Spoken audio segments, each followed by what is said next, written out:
Good morning, good morning, good morning, everyone.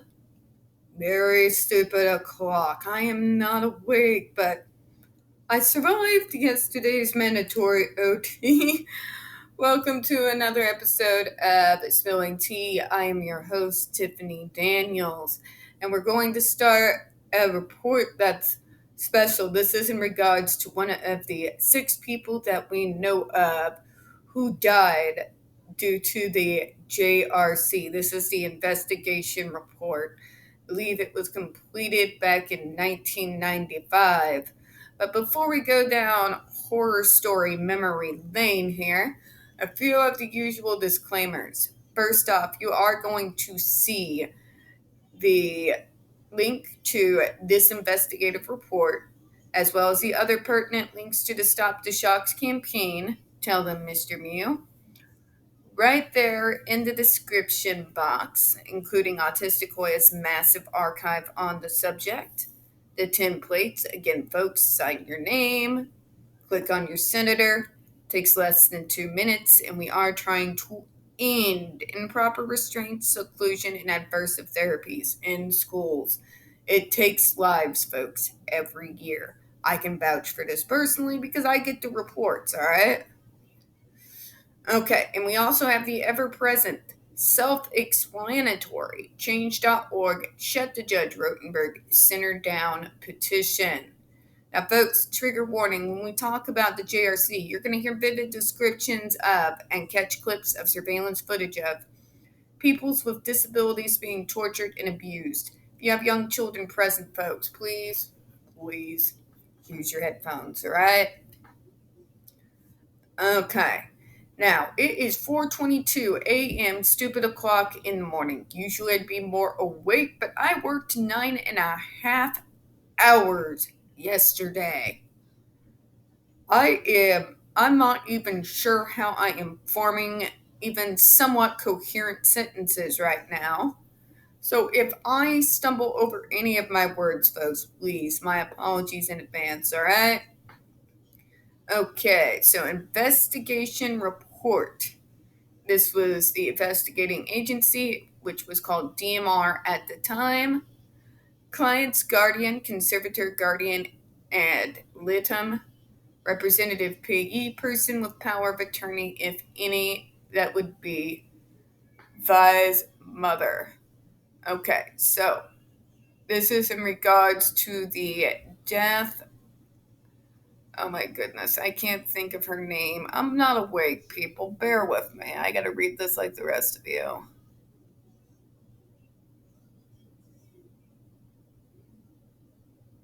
Okay. So her name, I believe it's Violet. We'll just read it, okay? I'm sorry, I can't think of the name right now. I am brain dead. Okay. Moving forward, the date this report was completed, January the 3rd, 1995. Senior Investigator Rod Johnson, Regional Director Richard Amara, Area Facility Director Diane Rodriguez, Randy Webster. Date of alleged incident, December the 18th, 1990. Death, December the 19th, 1990. Provider agency where alleged incident allegedly occurred, Behavioral Research Institute, BRI, currently known as the Judge Rotenberg Educational Center. Site of alleged incident, Vi died at Sturdy Memorial Hospital. Complaint. On December 18th, 1990, at about 8 p.m., residential staff at the Frontier Street residence in Attleboro became aware that Vi was acutely ill. An ambulance was summoned at 8:39 and Vi was transported to Sturdy Memorial Hospital. She died during surgery at 1:36 a.m. December the 19th, 1990. This investigation focuses on the circumstances and events prior to and surrounding her death. Sources of information. It goes over that.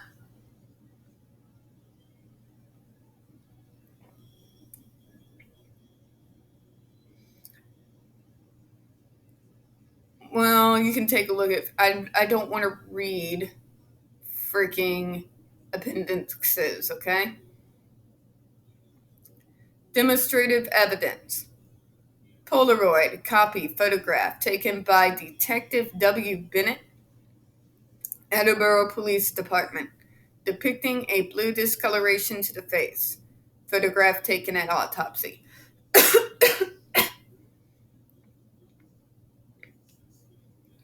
3 to 5 photographs, copies, taken at autopsy by the medical examiner's office.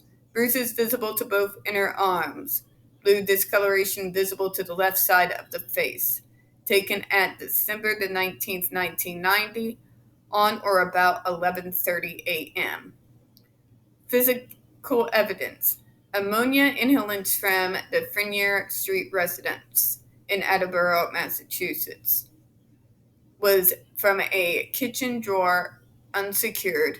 Was from the inside of a vanity located in the bathroom, unsecured. Both inhalants were manufactured by James Alexander Corp. Site visits, dates, and times. A site visit was conducted on February the 25th, 1994, both at the Institute, Rhode Island, and a residence on Vernier Street, Attleboro, Mass. Remember, the one in Rhode Island got closed.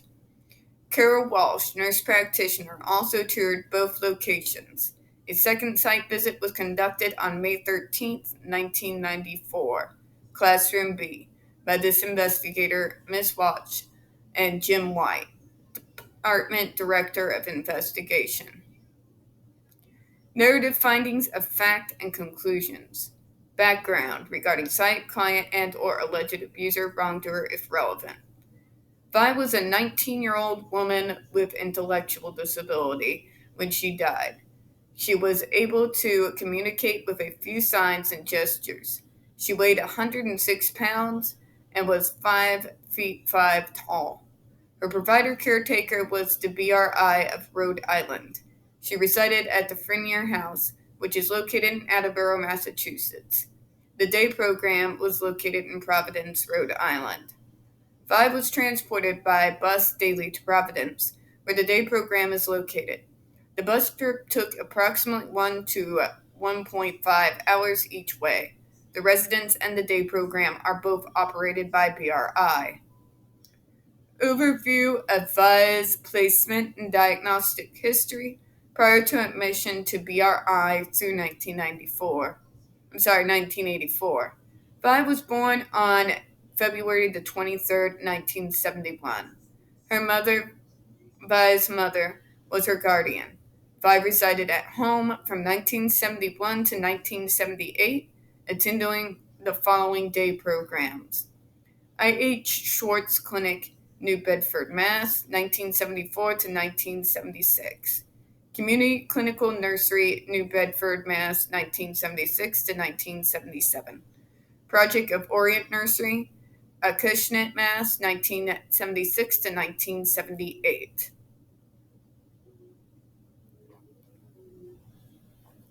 The diagnosis for Vi's first 7 years include impaired expressive and receptive language skills, psychosis, unspecified cerebral condition, developmentally delayed, severe intellectual disability. From 1978 to 1984, Vi resided on the autistic unit at the Bradley Hospital in Rhode Island. Medical problems were identified as seizures and hypothermia. Medications were Zonitine, Dilantin, phenobarbital, and Haldol. Allergies to phenobarbital and Haldol were noted. I'm sorry if I butchered those, folks. A psychodiagnostic evaluation was conducted p.m. May the 28th, 1982 by Bridgewater Psychological Associate, who reported Vi is diagnosed as psychotic with unspecified cerebral conditions. She receives medication, Dexedrine, to control non-directed motor activity and restlessness. Vi verbalizes only a few words and expressively uses approximately 15 signs. She only signs for the things that provide her with immediate gratification. In December the 10th, 1982, psychological consultation, it was reported that Vi is a child with multitude of developmental, behavioral, and emotional difficulties.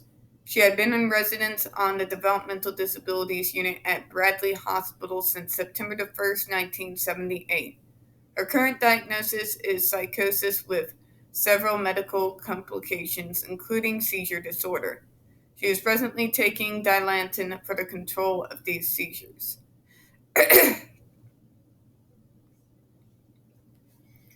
Vi's admission, intake, and early history at BRI. On October the 4th, 1984, Vi was admitted to BRI. Psychological testing dated November 1984 stated, due to Vi's limited cognitive and behavioral abilities, her behaviors were compared with emotionally disturbed children in residential facilities. At the present time, Vi's overall cognitive functioning appears to be consistent with severe handicap ranges. Projections since enrollment at BRI, many of Vi's inappropriate behaviors have diminished. It appears that she may have benefited from consistent treatment. Oh, for fuck's sake. Because the behavior's diminished, you're going to be like, she's scared. BRI saved her. Really? Really? Because you want to know what else stops behaviors temporarily? Trauma. See, back then, and a lot of facilities now only care that the behaviors that make normal people uncomfortable stop. They don't care how it gets done or how it affects the mental health or sense of well being of the person who has to go through said treatment. Just putting it out there. Sad fact of life. As Vi's behaviors come more under control, program efforts should be directed at improving her communication skills, living skills, and socialization skills. Yeah, the JRC really gives a damn about communication. Shit, yeah. At this particular time, more effort should be directed at developing Vi's self help skills. Oh, I'm sure they're all about that.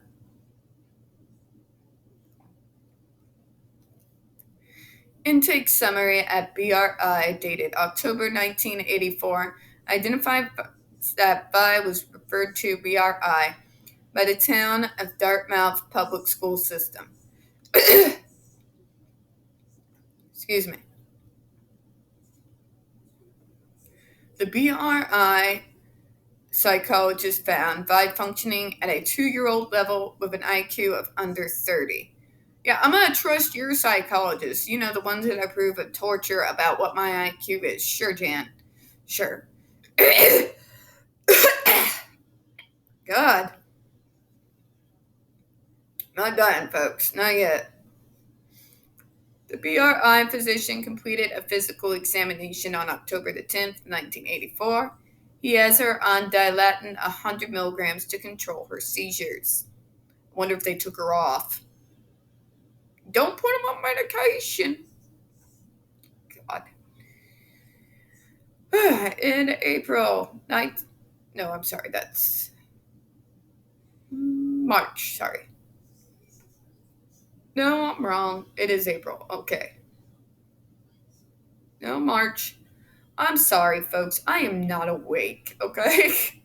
This is how brain dead I am. I can't even think. Okay. March 1985, Vi was seen at Mass General Hospital on the cardiac unit for additional thoughts concerning her cardiac status. The report concluded in the past she has been followed with diagnosis of mild pulmonic stenosis. She was referred for a second opinion because of the question of duskiness. She does have skin discoloration, but it is not true cyanosis, nor is there clubbing. In summary, I do not find evidence for a significant structural heart problem. Most likely, her murmur is secondary to a functional flow related phenomenon, which, should there be a structural problem, it would certainly be minimal and not warrant further pursuit at this time. All right, so We started the first part of it, but allergies are kind of getting the best of me here, folks, so we're going to go ahead and close out. So now we're getting into the deaths. One of the deaths of the 6 people who have lost their lives at the JRC, and what contributed to those deaths, and why, in the name of God, that with these deaths taking place, this place wasn't shut the hell down a long goddamn time ago. This one was in 1995, so I think this is the most recent death as we know of. Anyway, there might be several that we don't. These bastards are good at covering their tracks. So I wanted to go into these reports specifically for 2 reasons. One, to show folks' lives have been taken here by this place, obviously. And 2, how corrupt does a system have to be to allow a place to continue to operate that in their facility they have at the very least, been found as a contributing part into their deaths? So, we're going to go ahead and dig further into that and get into it, but I'm going to go ahead and close out for this morning. We don't get very many views on this channel, especially on this subject. The few that we do tend to get removed from time to time. So, folks, please don't forget to hit that like button. Hit subscribe. Don't forget to hit the comments, and please feed that algorithm. I do appreciate your time this morning. And as always, we here at Spilling Tea hope you have a good one.